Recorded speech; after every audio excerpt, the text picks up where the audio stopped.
bavaka izy mideranao izay Andriamanitra fa tsy miova ny fitiavanao omaly sanio ary mandrakizay.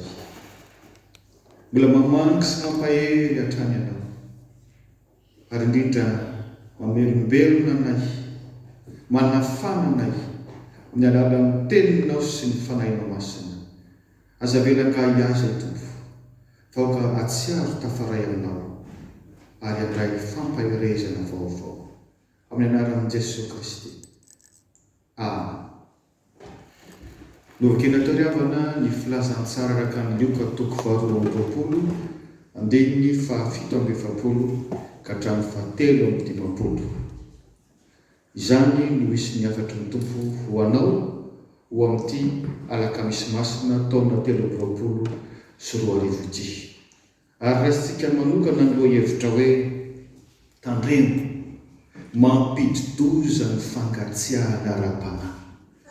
Tandremo fa mampidi-doza ny fangatsiahana ara-panahy. Raha nanaraka tsara ny vaky teny isika, apôstôly anankiray ihany ny voatonona anarana tamin'izy 12 lahy teo.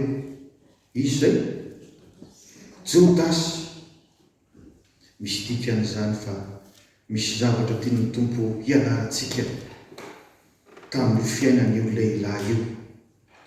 Fantatsika amin'ny hafarany namono tena noho ny famozam-po. Tsy fantatra ianareo fa izany manontany teny apôstôly nefa izany no ny hafarany. Inona no antony?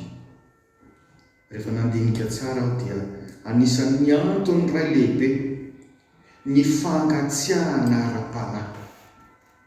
Izay mitarika ny fahalavany Jodasy ka mahatonga makany lohahevitra zao afatra zao hoe tandremo mampidi-doza ny fangatsiahana ara-panahy. Iza moa Jodasy?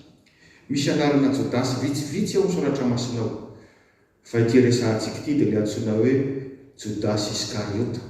Angamba no izy avy amin'ny fokony Isakara. Fantatsika tsara, isan'ny apôstôly 12 lahy izy. Ary dia tsorina amintsika fa tany amin'ny voalohany dia olona tena nanolo tena izy. Olona tsotsotra, tsy dia ahitana teny firy, tsy le mora miseho sy le mora miteny tahaka andry Petera. Ary olona azo mitokisana. Jesosy mihitsy moa no mifidy azy ho apôstôly, sa tsy zany? Dia ho diso ve ny Tompo mifidy azy? Tena nanolo tena mihitsy izy. Ary voafito tao anatin'ny maro le zany. 12 ny foko. Raha atao hoe nisy 1000 avy fotsiny ny foko tsiraray efa nisy 2000 sy 100 alina. Fa Jodasy no lany tao anatin'ilay 2000 sy 100 alina. Ary inona moa ny andraikitsy Jodasy? Mpitahiry vola. Manao ahoana moa ilay fotom-pisanantsika izay rehefa hifidy mpitahiry vola? Olona tahaka ny ahoana no fidiana mpitahiry vola? Izay mendry mpitokisana indrindra. Izany hoe tamin'ny 12 lahy koa izany dia mbola izy no mendry mpitokisana indrindra ka voafidy ho mpitahiry vola. Tsara no mampafantatra antsika an'izany satria indray misy manao fampianaran-disany hoe Jodasy efa olona voaozina ho very. Tsisy olona voaozina ho very zany fa ny olona manarina ny tena no misy. Fa vokatry ny safidinao ny fahaverezanao. Ka inona ary no tranga? Raha olona tahaka izany no manjary namadika amin'ny Tompo ary namono tena ny hafarany.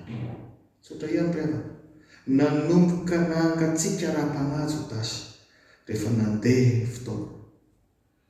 Nanomboka tsy nanana firehetam-po, passion miaraka amin'ny Jesosy tany am-boalohany tsony. Manomboka miakagataka, indifférent ny teny frantsay. Ary zany dia efa famantarany fiamorona tsika. Tsy natondra olona tahaka ny apôstôly sasany tsony ho an'ny Tompo. Ary ny tena loza dia zao, manomboka mirairay tendro tamin'ireo olona tsy tia an' Jesosy sy nanetsika an' Jesosy dia ny lohan'ny mpisorona sy ny loha olona izany. Izany rehetra izany no ilazana amintsika hoe nanomboka nanga tsikara-panahy Jodasy, ka izany no mitondra ny fahavony. Lo hevitsika milaza io mampidi-dozy zany fantandrena. Inona ny voka-dratsy voalohany? Voka-dratsy ny fangatsiahana ara-panahy voalohany dia zao: lasa mora azo ny fakapanahy ianao. Mora azo ny fakapanahy ianao. Ny fakapanahana azo amin'ny Jodasy ko izy mpitahiry vola, lasa tsy nahataty nahita vola intsony, fa nakamangingina tao amin'ny kitapom-bola izay napetraka endreketany. Ny apôstôly nama, ny apôstôly Jaona no namoaka izany. Jaona 12:4 mpangalatra Jodasy sady mitondra ny kitapo ka naka izay tao anatiny izy. Efa tonga fanao tsikelikely izy mierikeritra hoe tsisy malala fa ny tompo mahalala. Ary tompo dia niala enina hatramin'ny ora farany, hatramin'ny fotoana mbola nirasana latabatra, fa miomby ihany ilay faharatsiana satria taoko ilay fangatsiahana ara-panahy. Tsy mba ilay hoe pasifa taretin'ny olona dia tsy matato, lasa izy indray no mitarika amin'ny faharatsiana. Raha mamaky ny toko roa isika, matotoko 420 isika, 540 sy 540, dia i Jodasy mihitsy ny nakao amin'ny lohan'ny mpisorona. Efa fantany hoe reto ilay mitady an'i Jesosy, tsy tia an'i Jesosy, te hamingana an'i Jesosy. Dia izy indray no miteny hoe omenareo ohatriny lahy, anolorako an'i Jesosy aminareo. Dia teo mitapaka fa sekely volafotsy 30 no omena azy. Inona moa zany nilanjana zany sekely volafotsy 30 zany? Tamin'ny andron'ny tompo zany dia vidina andevo anankiray. Namole atao hoe andevo, ilay olona izay tsy tompony tenany fa dia tahaka ny hoe mpiasa fehezina, dia tsy mena karama akory fa dia ny fampiatranona sy ny fampisakafoanana azy no atao hoe karama. Ka ny andevo anankiray dia io sekely volafotsy 30 ny vidiny. Mieritreritra zany Jodasy sy ny mpaniraka azy hoe izany no azo ifidianana amin'ny Jesosy. Tsy fantany fa i Jodasy ny voavidy tamin'izay, satria izy lasa andevo ny fahotana vokatry iray fangatsiahana ara-panahy. Ry havana, ninonina toerana nifidianana ny tompo anao tahaka ny fidianana Jodasy? Pasteur venao sa mpianatra sa dekônina sa braotsapana sa mpandray fanasany tompo? Tsy fantatro. Mpitendry, mpampianatira, misaola azy rehefa mba voafidy anao. Fa zao ny tsarovy, rehefa manomboka mitazan-davitra zay ianao, dia manomboka mihamangatsika ara-panahy, dia manomboka misy fankalana mitsiry, dia ohatran'ny satry anakiana fotsiny fa tsy mahavita manombo tsara intsony, tsy ampihery intsony, mora resan'ny fakapanahy. Zany koa mety anjoantsika raha tsy miampy antsika. Dia hitondra fahazaran-dratsy ho antsika izay fangatsiahana. Naninona akory zao? Tsy mivavaka azo tamin'ny lahy dia naninona akory? Ny tompo moa be famindram-po fa tsy hoe voisaka manoatsika tonga dia voakapa amin'ny lohantsika. Dia efa miasa ao nandohanao satana sy ka tsy andeha indray aho ngerina fa tsy maninona akory. Tsy andeha indray aho manaraka amin'ny papangamba vao hivavaka. Manomboka misy fangatsiahana ara-panahy. Dia lasa mamikitra amin'izany fiainam-pahotana izany zaiky. Tandreko sao lavo tahaka ny Jodasy, miantso anao amin'ny fibebahana ny tompo ao anatin'izao ranomasina izao. Miantso anao izay efa ao anatin'ny fanompona ahafahana fohatrany, fa tsy ho very tsy akory, ary tsy ho foana tsy akory izany fikalesana izany. Tehiriza amin'ny tompo anao mba hahatratra amin'ny farany. Inona ny voka-dratsy ny faharoa? Lasa miatsara velatsy. Raha mba malagasy antsika dia mahatakatra hoe tena toetra ratsy. Sady manimba ny fonao sy ny sainao, manimba n'izay ho voninahitra amin'ny fiarahamonina, iny mpiatsara velatsy. Ahoana moa ny tenenana an'izany? Rehefa nangatsika ara-panahy Jodasy, raha ny marina izy tsika mety ho tratra an'izany taola, tokony nangataka vonjy tamin'ny tompo. Ampio ary tompo fa ohatrany lasa ohatrany malaina. Farafaratsiny izy satria fantany fa andraikitra ilay zany maapôstôly zany. Misy andraikitra ny fidianan'ny tompo anao. Ianao azy efa malaina tsy mazoto. Farafaratsiny izy nametra-pialana. Fa tsy nametra-pialana izy. efa tsapany hoe tsy mafana intsony izy dia lasa mody miaraka amin'ny Jesosy Kristy ihany. Voalaza hoe tao asahany Getsemanea Jodasy no nitarika ny olona anakao satria efa toerana falehany miaraka amin'ny Jesosy. Fantany tsara.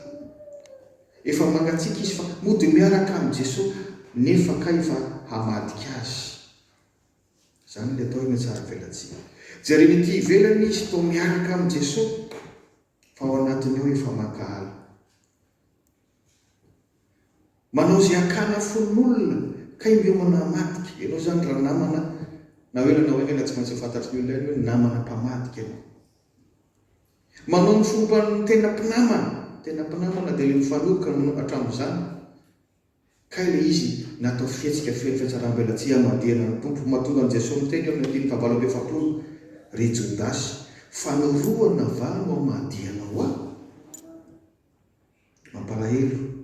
Mampalahelo satria ny fiatsaram-belatsia ny mpandinika dia aretina mahazo ny fo sy ny saina ary aretina manam-pozina. Ahoana moa no manam-pozina? Ianao zany voatery mamorona fihetsika tsy vokatry ny fonao. Mody manompo nefa tsy tena vokatry ny fo. Manam-pozina satria voatery mandainga ianao. Voalohany mandainga amin'ny tenanao, mandainga amin'Andriamanitra, mandainga amin'ny olona mijery anao.